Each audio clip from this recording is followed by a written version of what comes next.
All right, Chapter 6, Network Security. Kind of the whole book's about network security. All right, it says your network must provide protection. Does anyone remember when TCP/IP first came out, there really was zero protection on it? Yeah, it is kind of that way now.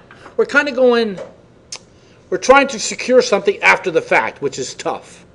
All right, but they must provide, it says, networks with weak security invite attackers. Yeah?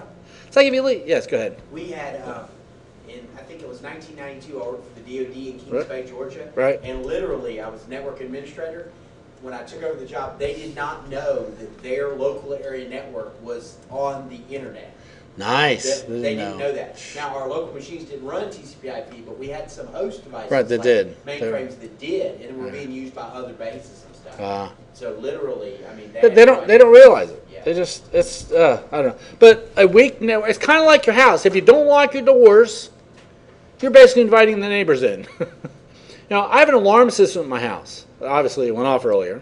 For the longest time, we wouldn't turn it on. It's like, why have an alarm system if you don't turn the darn thing on? Okay?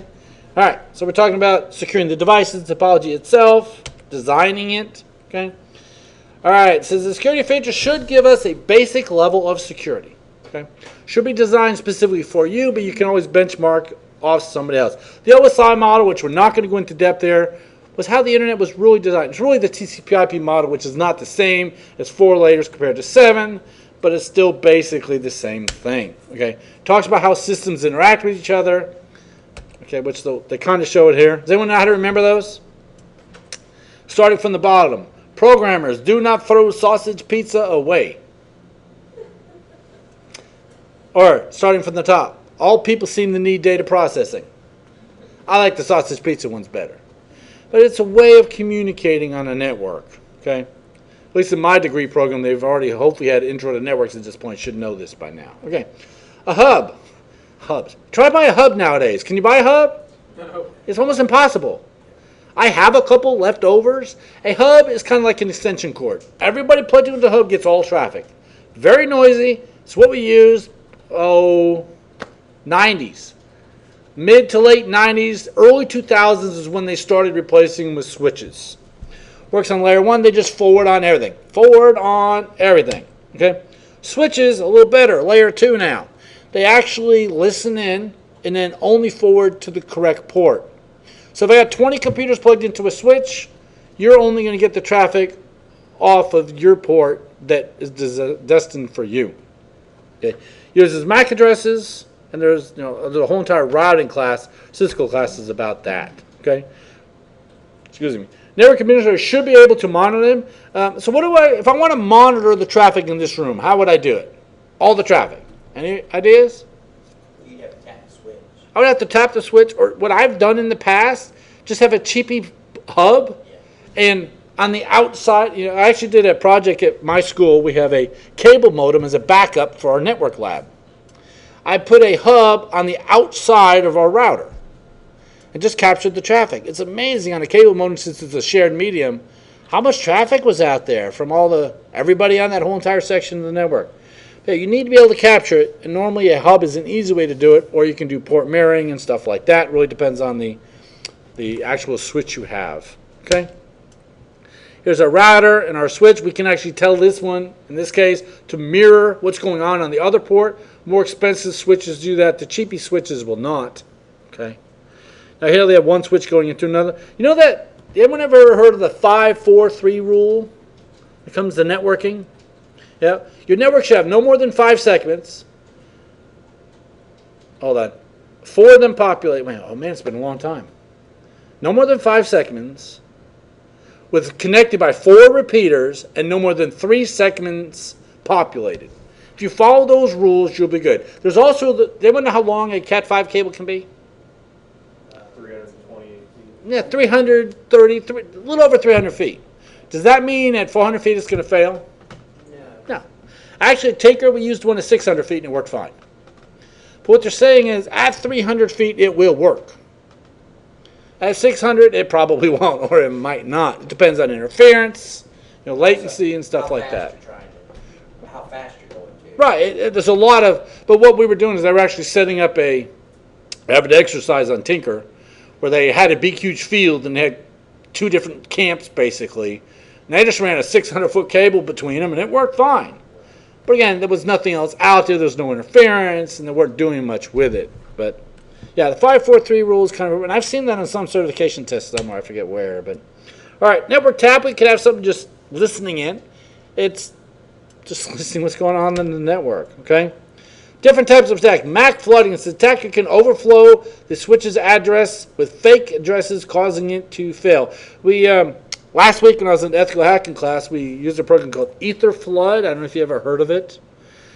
Depending on your switch, if you use Ether Flood, you send enough packets to a switch, it kills the filtering component and turns it into a hub. So it's called Ether Flood, and it's free. We're not going to demo that in here. Yeah, you just run Ether Flood and say go, and it sends out, basically it's sending out unlimited SYN packets only. We talked about the three-way handshake. It sends out the SYN packets. The switch receives them all, and then it gets too full. Kind of like you were talking, Al, about the the DHCP thing. To get to the point where it's too full, and it causes it to go over. Okay, ARP poison, we already talked about that. Port mirroring we talked about, and network tap, we talked about that as well. Routers work at layer 3, now normally used to connect networks together. Forward packets from one network to another. Hopefully everybody has a router at their house. I used to do work for a publishing company called Nancy Berlin Public Relations. She handled a bunch of romance authors. You know, all those smut book people. But she needed help with the network one day. And I went out there, and it's like ungodly slow. And I asked her, I said, where's your router? She goes, oh, it's upstairs. Well, what she had was, she had a cable modem, they were plugged straight into it. And it's like, where's your router? That's all we have. I said, who designed your network? And I said, well, Cox did. Well, I tried to tell her that Cox is in the business of providing service, not security. Unless you ask them for security, you're not going to get it. So she goes, well, no, it's working fine. She says, no, it's not. You're way too slow. And their machines, they had like 5 machines on their network, and it was like 3 on one subnet, 3 on another. And they were all public IP addresses. It was just a nightmare. She goes, well, I don't see any problem with that. I said, first of all, you're calling me here because it's slow. This is part of the reason. So I told her I was going to go to the store and buy what I'll be out the next morning to bring her a router out there. Well, that night I went home, and I was able to connect directly into her PC, and I called her up, said, Nancy, you're doing whatever she was doing at the time. I said, yeah, I'm at my house. I can see your machine live. You got a file share open. You got all these files in it because they were sharing computers to everybody in the world. Because you can see that? I'm like, yeah. I mean, it's a big issue. But we put a router in place, which then separated her from the outside world. First of all, the main thing it did is it sped her up. Now instead of talking worldwide across multiple subnets, she was talking about her own little teeny tiny network. Gave her security, and she was like, why didn't... And she actually got upset with Cox. She's like, but why did Cox do that to me? Because you only bought servers from them. You did not buy security from them. So people don't realize it. You know, it's... Drop some of those IP numbers she was buying. Yeah, right. Yeah, right. They sold her all these public IP addresses, and you only need one. They wanted the money. She goes, oh, I got 5 computers. Oh, you need 5 addresses. No, you don't. You need one. No, you don't. Even Chapel Supply, another customer of mine, which actually I got to go see on Monday. They need my help again. They got Cox, and they contacted me and said, all right, how many IP addresses do you need? I said, 1. I says, you sure? We have 2 servers. I said, you just need 1.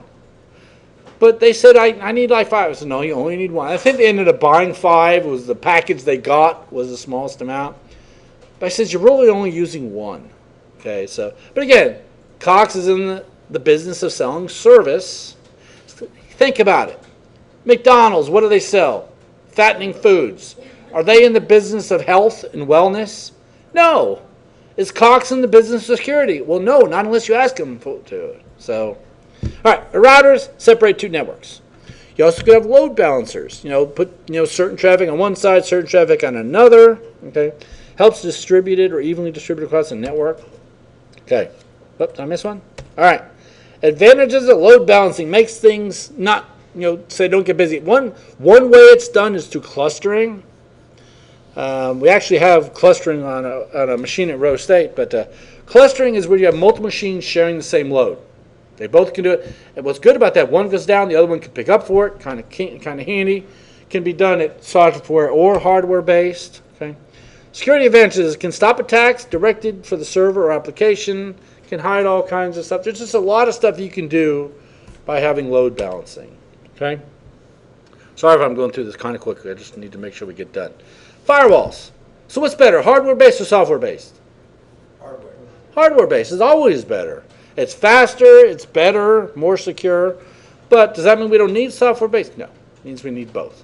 So firewalls, hardware-based networks normally inspect packets. Normally it's at the edge of your network. Okay, they can either accept or deny. So if I'm setting up a firewall rule set, should I have a default something? Should I default allow or default deny? Default deny. I should have a default deny. What that means is when traffic's coming in, if I don't know who you are, I'm going to block you. When I first set up my ISP, I used the same configuration my friend's ISP was running, who's actually still running it to this day.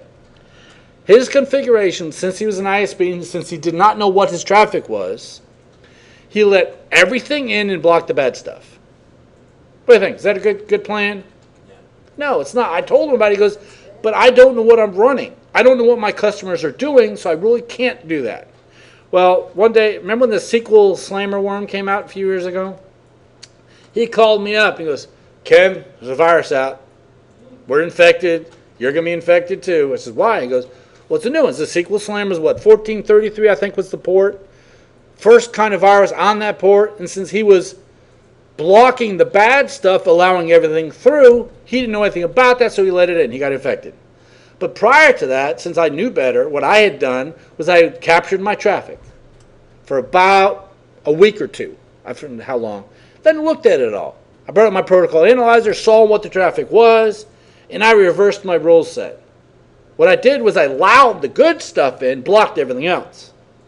And the only thing I missed was one of my clients was running a VPN, which during that time period he wasn't using it. So that when he went to use it, it wouldn't connect, and I just allowed it real quick. But since I was allowing the good and blocking everything else, that virus never attacked me. And I told him, I said, I told you you should redo your rules. So I shared him what I was doing. I still think to this day he hasn't implemented it, though. Because he's under the mindset, well, I'm not really sure, but... All right. But I can't accept or deny. You should always have a default deny. It means accept the good stuff, block everybody else. Okay? Usually located outside the perimeter, at the edge of our network. Okay? Here's an example. We have our internet with our router and a firewall. Okay? Then our switch. I've seen it both ways with the firewall on the outside of the router, or the firewall is the router, or on the inside. Okay? All right. So we can allow, we can block, we can prompt. Allow means we're going to let it on in. Come on in. Block means you're bad, we're going to block you. Prompt means we're going to ask the question, should I let this one through? Okay?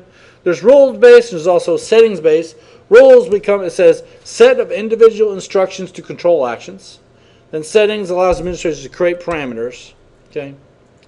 They don't really explain that very well, but they will here in a minute. Okay?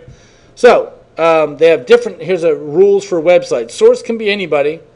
The destination must be the web server, and let it through if it's a web server. So if I'm running a web server, would that be decent? So if I want a website, I want a publicly addressable website, the source should be anybody. Do you all agree? Yeah. I want the whole world to see my website. So the source can be anybody. The destination should be who? The web server. So you should be coming directly to me, and I should limit which port it's on. It should be port 80. Now what if I'm an SSL, HTTPS, then I want 443 as well. So you got to allow all that through. That's just in a sample of a web page. All right. We have packet filtering. We have stateless and stateful. Okay? Stateless inspects every packet. I'll look at every packet coming in, let you in if you meet the requirements or block you. Okay? All right. Stateful keeps... Okay, here's the big difference. With stateful, I let nothing in. Okay? But if there's an outbound connection, I allow the return traffic. Okay? So I don't let no one in this room. But if you're already in this room and you leave, I'll let you come back in. That's what stateful is. Okay? It's based on a connection, which makes sense, which is actually a little bit better. But packet filtering is what most of us use. They're usually cheaper. We just look at packets, let them come on in. Okay? You can have some that do both, by the way. Okay? All right. We could have application firewalls. We could look at the traffic. Okay? I showed you all yesterday. I think I showed you guys. If I didn't, let me show you now. Okay, I went to...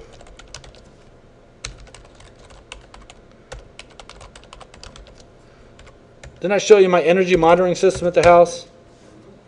I think I did. Okay, so I am connecting to my TED 5000, my Total Energy Detective 5000. Okay, which in a second here we'll be able to see how much power I'm using. Okay, almost there. I'm using 0.6 kilowatts right now. Okay, which isn't bad. But can anyone see on the address bar what port I'm using? 20. I'm using port 20. What is port 20? FTP data. So, is that FTP traffic? Sure looks like web traffic to me. What I did was, my provider at my house, Cox, blocks port 80. Port 80 cannot come in because then that would be a web server, and they don't want me to run a web server. So what I did is I tunneled around over port 20. But is that valid traffic for port 20? No. If I had an applications firewall, like they're talking about here, and I was looking at FTP traffic and I saw that traffic, would that be FTP traffic? No. I should block it. So a web-based application firewall should be blocking this traffic. Should say, that doesn't have to be. And way back when I first got hired at Rose, I did a lot of work for my company from my office. My boss knew I was doing it. He didn't care. But Rose, they blocked the ports I needed. So I would tunnel out on port 20 all day long. I would connect all my clients on port 20 using all my different softwares. And it's funny that our network administrator knew what I was doing. He came in one day and goes, "Man, Ken, you FTP all day long." So, yeah, I am FTP nonstop some of these days. He goes, "Yeah, man, you are FTPing for hours on end." He knew what I was doing. But really, an application firewall should block that. Okay?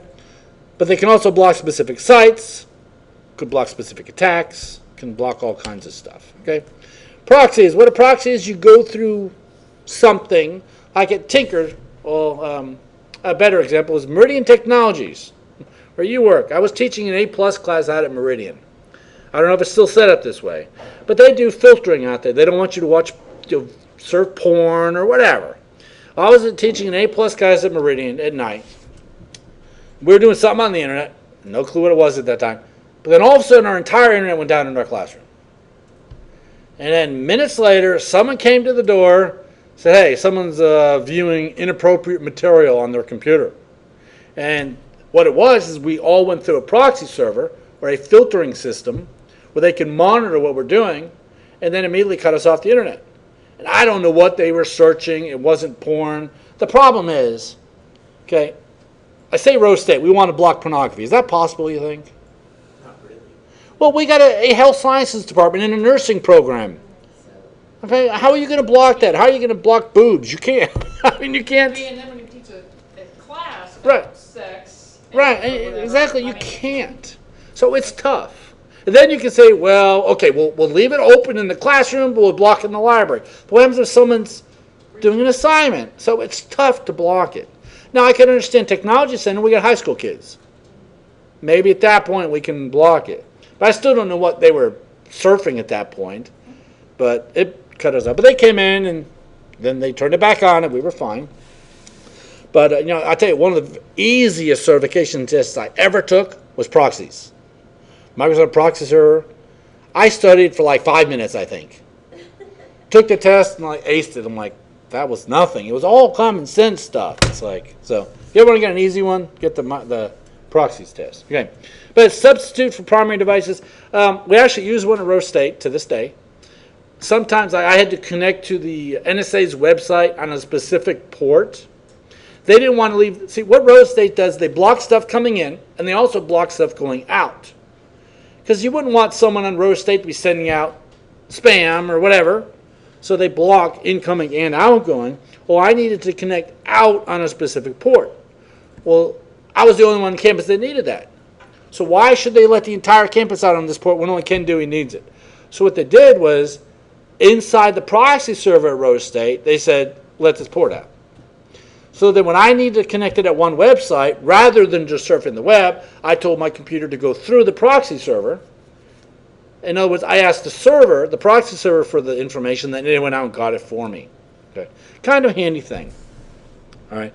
But you can use it to filter traffic. You can use it to monitor traffic. You can do all kinds of stuff. I set up an ISA server, Internet Security and Acceleration Server, which is Microsoft's proxy server now. I set one up in our lab upstairs, a couple years ago, and I saw this weird traffic. I didn't know what it was. Well, what it was is we had an instructor at the time, Bill Richards, who did SETI at home. Anyone ever heard of SETI at home? Yeah. Looking for extraterrestrial life. Well, he had asked me, and I told him it was fine. He says, hey, we got this computer lab that's doing nothing. Could I install this? And the way the software works is that when the machine's idle, it runs. When it's not idle, it doesn't run. Well, I'm looking at this traffic at night. I'm like, who the heck's using our lab? Well, it was that Boingo software. It was the SETI at home. I think it was Boingo, was it? Whatever the name is.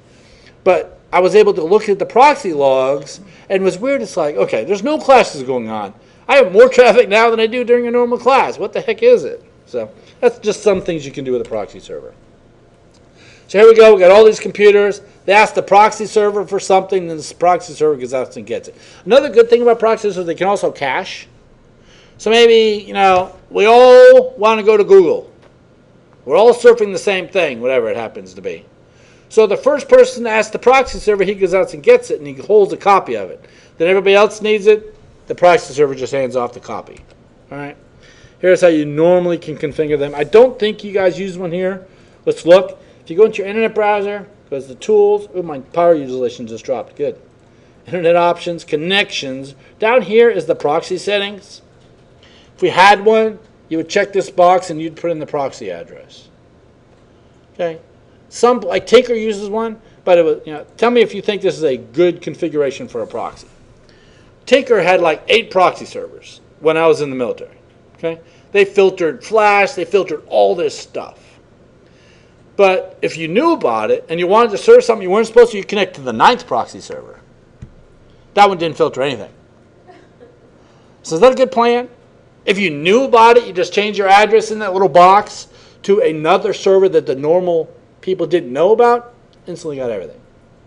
But kind of weird. But that's how they work. All right, so proxy advantages, they could increase speed because they could do caching, reduce costs. Now instead of 500 requests going out, only one's going out. That's the whole caching part. Improves management. We can block websites. We can block sites. We can block by content. We can block by all kinds of stuff. They could intercept malware. They could even do some virus scanning. They could do all kinds of stuff for it. Okay. Hey, reverse proxy does not serve clients. It says it routes incoming requests to the server. In other words, it's doing kind of the opposite. It's kind of like we have a server on the inside. It's taking the external request and sending to it. Okay, let me show you here. Okay, CMD. I'm going to do NS lookup for vc.cyber. Oops. Oh, excuse me. I just did a lookup for our vCenter server, and I got 164.58.104.197. That is not its address. Okay? That's the external address. What happens is you're connecting to our external firewall, and then we are forwarding your request on to the internal machine. We're kind of doing like a reverse proxy. Like when you connect to the CM,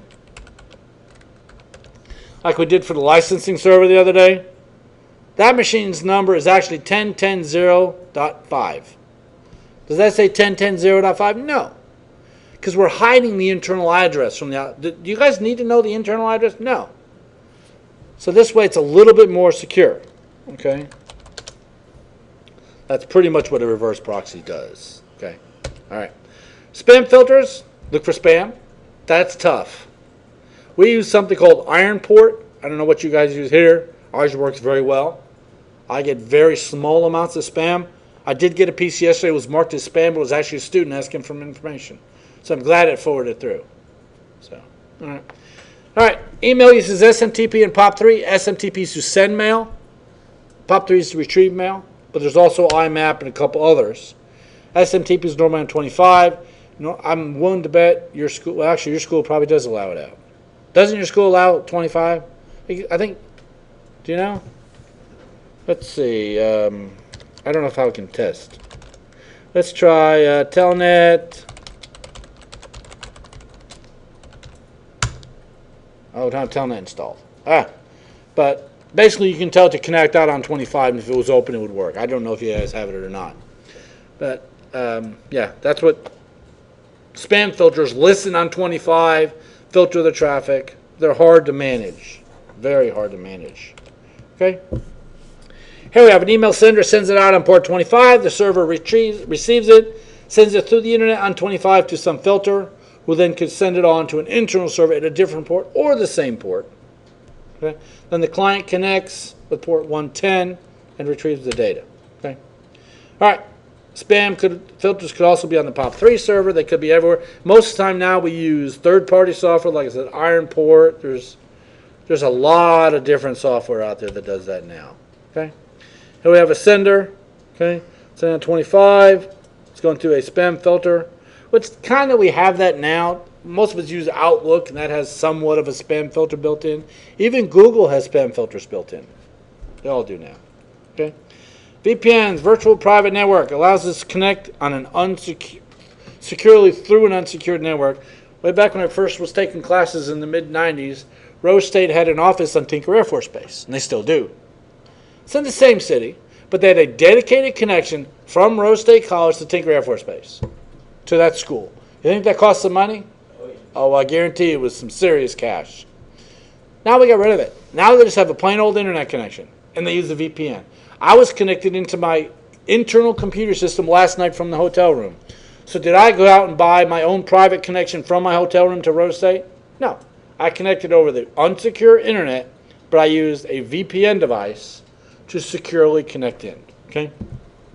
Everything both ways is encrypted. Okay. Can be used for remote access. Can also be site to site. I had a client, Chapel Supply, in Oklahoma City and Fort Worth.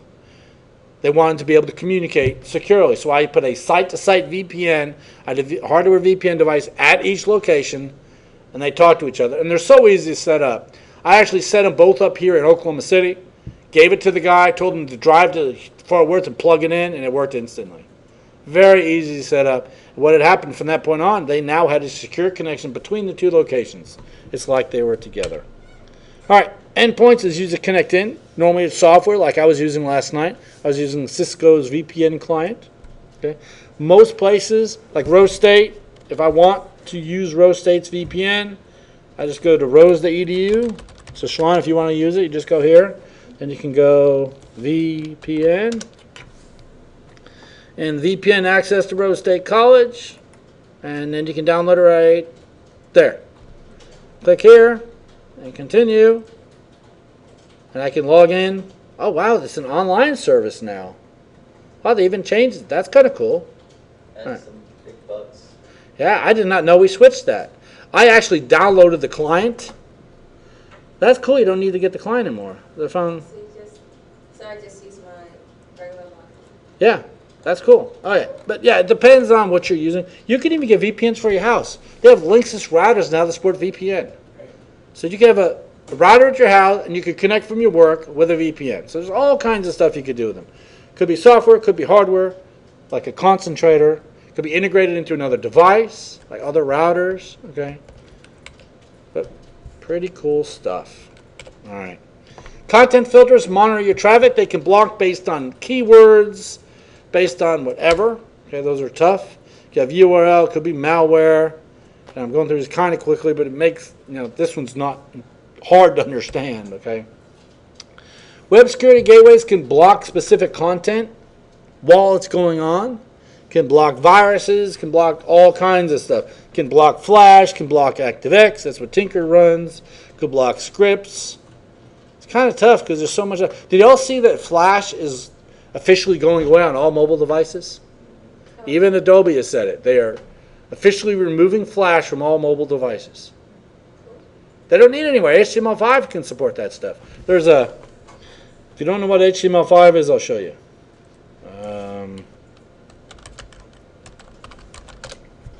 I will show you. Let me find it here real quick. Did the iPhones ever integrate Flash? Did they Nope. ever get to that point? Never did. But they'll support HTML5. Oh, yes. So you don't need it. All right. This is a game that I play. Developed 100% in HTML5. Why do you need Flash if you have something like this? Never played this game. It's awesome. These dudes come out here, and I can set up little things here to shoot them. Whoops. I'm going to die here in a second. You can set up little cannons to shoot them. That's all with HTML now. So why would you need Flash? Well, fixing to die, but Field runners, HTML5. yeah. Field runner. Well, just search for field runners. I have it on my iPhone, my iPad. I can play it on the computer as well. It's awesome. It's a very addictive game. Just call it Field Runners. Now, if you have Chrome, it runs right inside of Chrome. That's the only browser it'll run in. Have to run it in Chrome. See, the guys are going to kill me now. What's the $5, $10? Oh, this is like you can buy cannons for $5, or you can buy something to slow them down, or you can buy missiles. Watch, this one's going to shoot missiles at them. You can buy different stuff, and you can upgrade them. The point is, they keep getting stronger and stronger, and I want to kill them all. Oh yeah, I can finish this round without losing a single person, all 100 levels. So see, they send helicopters, all kinds of dudes on motorbikes. Oh, there's the motor. Oh, they're almost. Oh, one got through. But yeah, it's kind of. But that's all done with HTML5. Isn't it amazing? So why do we need something like Flash that has vulnerabilities when we can do stuff like that? Okay, ActiveX works only with Microsoft products. You don't need that anymore. Okay, adware, spyware, there's a lot of that stuff out there. Peer-to-peer file sharing. Is there any need for file sharing? Sure there is. What do you think Dropbox is? Google Drive? I'm sharing files. I might be sharing with myself, but I'm sharing with you guys, all that stuff. So file sharing, there's need for it. Okay, but we can have devices that block all that stuff. Okay. All right, we can have all kinds of different filters. Okay, we have passive. We can have active as well. We talked about firewalls already. We talked about internet content filters already. We can have intrusion detection systems that are looking for something going on and can block based on it, can alert based on it, can do all kinds of stuff based on that. We can look for anomaly. In other words, whoa, what's different? Our normal traffic is XYZ. All of a sudden we see ABC out there. What is it? So we can look for something different. We can also look for signatures. We're kind of like looking for viruses, looking for a signature, like maybe the teardrop attack or something like that. You can look for different things. Okay. Then behavioral based, you can look for people doing maybe downloading music, surfing, listen to streaming music or something, or heuristic. Okay. Experience based. Oh, someone's playing the game. It's an awesome game. You can get addicted. All right. But all kinds of different stuff out there. Okay? All right. Host intrusion, HIDS. Something that's looking for something different. There's a software-based application that can detect an attack. It's normally installed on the host. Doesn't have to be, but normally it is. It monitors what's going on the host. Can recognize unauthorized activity. Okay? Disadvantages. First of all, it's going to slow my machine down. I am running something different. And it can also cannot monitor traffic that doesn't reach it. So if I'm running something on my PC here, and I have an attack going on against Brian over there, I'm not going to see it. So I can only monitor my stuff. And it's all stored locally. Since it's software-based, I could get infected. I could disable it. Okay. All right, network-based intrusion detection. Now I can run something on the entire network. Rather than looking at one host, I could look at the network. It's actually good to have both of these installed. Okay. Talk about passive, they'll sound an alarm. What they're doing is they're looking at the traffic. Then if they see something, they alert on it. Okay. Active ones can alert on it and take action. They can cut someone off. Okay. Kind of like they did when I was teaching emerging technologies. They cut off my traffic. All right. Different stuff they can do with it. Okay. So network intrusion prevention, similar to it, can monitor traffic and block stuff. Immediately take action. But there's a problem with that. What if my baseline, what if I'm installing the system, I set up a baseline of known traffic, and I do it on a Saturday morning? So what can happen Monday morning? It's going to block a lot of stuff because all of a sudden I got people logging into the network. I got all this new stuff going on. What if Rose State set theirs up between semesters? Semester starts, or what if we set it up correctly, but now all of a sudden we have a new program on campus that does something new, and it hasn't been configured. Okay, Rose State set up their firewall a few years ago between semesters, and supposedly they had faculty in on the decision and the configuration, which I don't believe they did.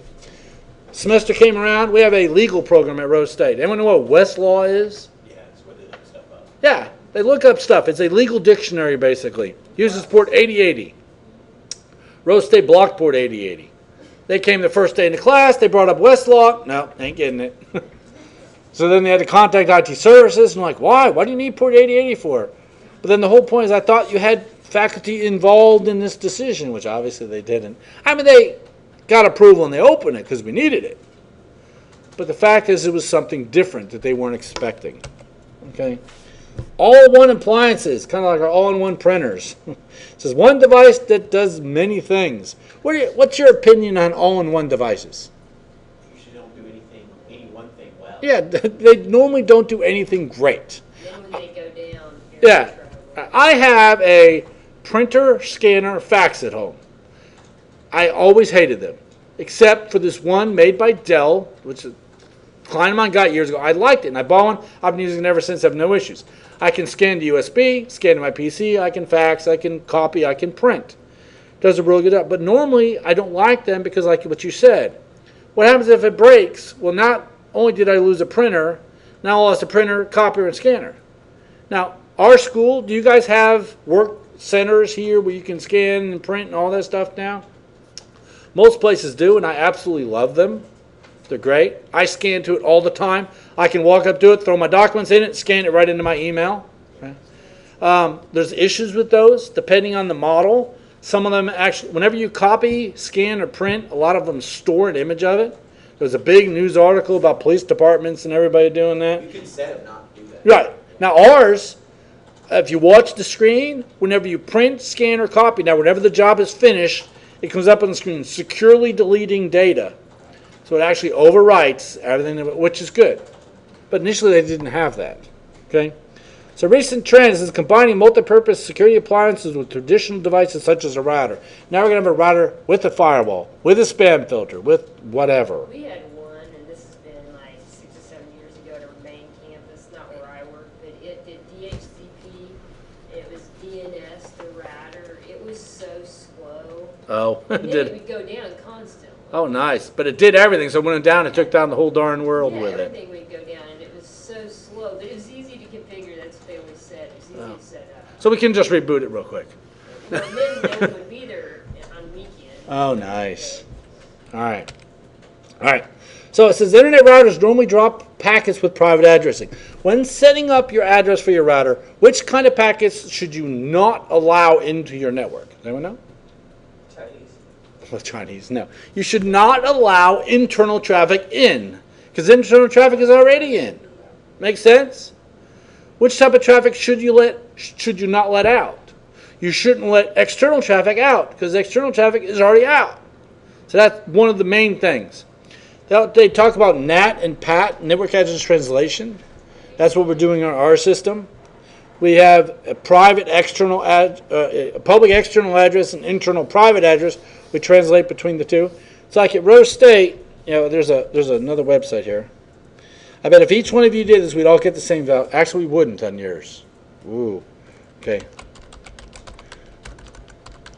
If I go to ipchicken.com, your school will not give the same. But at Rose State, if I went to ipchicken, there's also what's my IP and all that. But this shows me which IP address I'm going outbound on. At Rose State, everything goes through a firewall. We have internal addresses. So at Rose State, any computer on the wired network goes out under the same address. So what's the good thing about that? Well, it's hiding our internal scheme. You guys are live to the world. So the entire world knows your network scheme here. Okay? And we saw yesterday with GRC that you actually had a couple ports open. So, all right. So net hides the private stuff. Port address translation, it makes different things work on different ports, kind of like I'm doing in my house. Okay? Can change port numbers. Okay? Here's that network address translation. The external address and the internal address are mapped to each other. Advantages: masks the IP addresses, allow multiple devices to share one address. Okay? Okay. All right, let's move on. All right. All right. Now we're going to talk about demilitarized, subnetting, virtual LANs, and remote access. Demilitarized zone is a portion of your network that you let certain stuff through. We'll see a picture over here in a second. It says a separate network located outside the secure network. Here we go. We got a picture. So we have our internet, we have our router and our firewall and our proxy server, but we have a separate DMZ on the right-hand side that does web and mail. So what's happening is it's still secure because it's behind the firewall, but we're allowing the web and email traffic to it. It's separate from the rest of the network, but we're letting some stuff through because we don't want to have our web server just sitting out there on the internet. We want it, but we want it somewhat secured. So now it's behind a firewall that allows certain stuff to it. Okay. We could also have a different firewall there. So different configurations. Subnetting breaks a large network into smaller pieces. Now here they're talking about 32 bits, but that's with IPv4, IPv6, which I had a presentation on that I showed last time I was here, which was really good. IPv6 is huge, a lot bigger address space now, but it allows us to break our network into smaller, more manageable pieces. Okay? An example of what I tell people what subnetting is needed for, we have OU, which is near our school. Okay? They'll have classes with 400 students. How much interaction do you think you get with a classroom with 400 students? Not very much at all. So at our school, we pride ourselves having smaller class sizes. So we broke the big thing up into smaller pieces. It's kind of what you want to do with your network. Because really only one person can talk on a network at a time. With switching, it's a little different. But with a subnetting, multiple can. Okay, so each network can contain several subnets. Each subnet can contain multiple hosts. Okay, improves security, improves speed, improves isolation, improves all kinds of stuff. Okay. All right, and there's a little bit advantages of subnetting, but you can look those over. Okay. Here's a picture of it. We have routers connecting different subnets. So we have a router at the very top. 186.98.34.1 is that subnet. Then 98.34.130 is the other. 128 is the other subnet. Then we have 33.0 is the subnet at the bottom. And it's really covered in a routing class, but it allows us to separate our network out. VLANs or virtual LANs. I was actually hired to help set one up, and I actually did not do it. We have the, now it's called the Chesapeake Arena in Oklahoma City, was the Ford Center and the Cox Center, the big convention center. I used to take care of their computer systems. They paid me $500 a month for an on-call basis, which was good. When they had the Cox Center, it was maybe 30, 40, 50 machines. It wasn't that many. But then they got the Ford Center, then they brought in Ticketmaster. Oh my God, that was the biggest nightmare. Because Ticketmaster is where you could buy tickets. Well, they have terminals all throughout both buildings, and they wanted to be able to use the same infrastructure, but have them on their own separate VP or VLAN. So, and for $500, it wasn't worth my time to configure it all. But basically, what they wanted was they wanted to be able to use the same network, yet have them separate off, okay? Which is totally doable. It's just some work to configure. So it's a way you can break a network into pieces. That's pretty much what they are. Okay. Can isolate sensitive data. They can communicate with each other across the network. Okay. They can be tagged, so you know this port is for Ticketmaster and this port is not. Okay. Remote access allows us to connect in. We already talked about VPNs and how to do that. People can tell the commute. It's not very popular anymore, at least dial-up wise. I'm assuming quite a few of you use VPNs in here. Anyone use dial-up still? No? None of us? Not even you with your unsmartphone back there, Eric? Not even me. Not even you? All right. All right, traveling people, all kinds of people do that. When the lady came out to do my insurance evaluation for my roof, she came out, did all the evaluation, then actually finished all the paperwork sitting there in my driveway in the car. Yeah, she would have actually been able to print the check on site, except she can only print $20,000, and she needed a $20,500 check. So she couldn't print the check. She's like, it's just over the limit. So they had to mail me a check. So, but oh well, I could care less either way. But telecommuters allows people to work remotely, which is very, very nice. There's an airline, I think it's JetBlue, might not be, though, I'm pretty sure it is, that 100% of the reservations work from home. There was an article in the news about the JetBlue agent that had chickens in her yard. They called her the chicken lady because she'd open the window and you could hear the chickens outside. Apple. I have a couple students right now that work for Apple, support for Apple. They work from their home. You get hired, they ship you an iMac. You have to have internet and phone. They pay you $50 a month for that. And then you basically connect in through a VoIP to your system there, and you take phone calls sitting in your living room. So is that good or bad? Well, it's good. You increase your workforce. Right.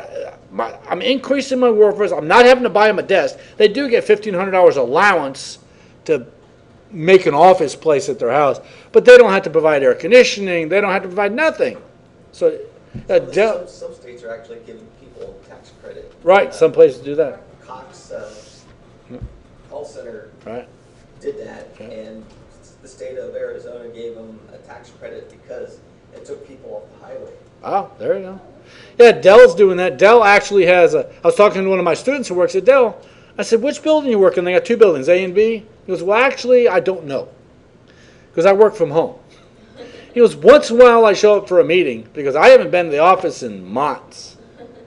So what they do is once you know what you're doing, they let you work from home, which is kind of a cool idea. So saving all kinds of, think about it. If we didn't have to, have built as many office space or, kind of cool. All right.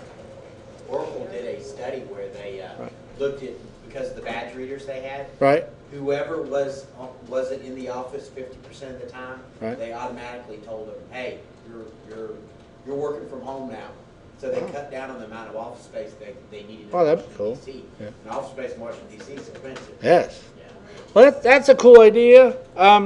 We have people who teach adjunct. Heck, I teach for Park University adjunct. I've never, ever been to the campus. Well, you need to go up there. I know, it's so close. It's like right down the street. But I've been teaching for them since 1996, and I've never met anybody there. Now, I've met people at Tinker Air Force Base because they have an extension office there. But I've never been there. Someday I'm going to make it there. Maybe this trip, we'll see. But yeah, but remote access is nice, and it's becoming more and more popular. How about there was a news article about fast food restaurants, the next big thing that's going to happen. You ever order something at a drive-thru and they screw up your order? Yeah. Because half the time you get someone new. McDonald's has a 600% turnover rate.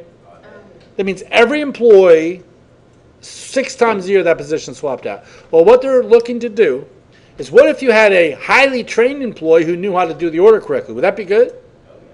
And what if you had this one employee that actually worked for 3 restaurants at the same time? So what they're having is the plan is to outsource drive-thrus to India. So you're going to drive up to the little drive-thru thing, and you're actually going to be talking to someone in India. Yes, hello, may I help you? I'm serious. That's going to be happening soon.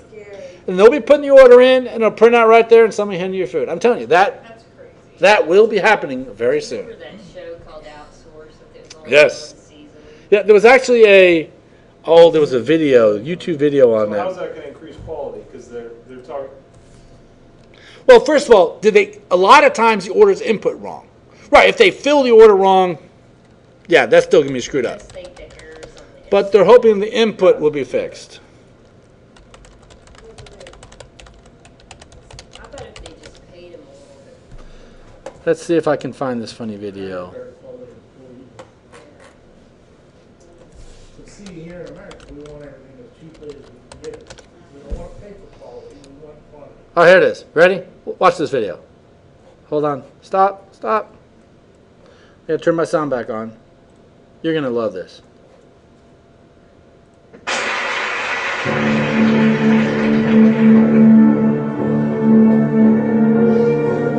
I woke up in the middle of the night, terrified.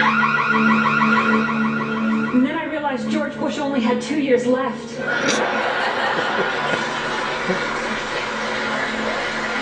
But no, it was an intruder trying to come into our house. Fortunately, we had an ADG security system. They were immediately in communication from their home office. Mrs.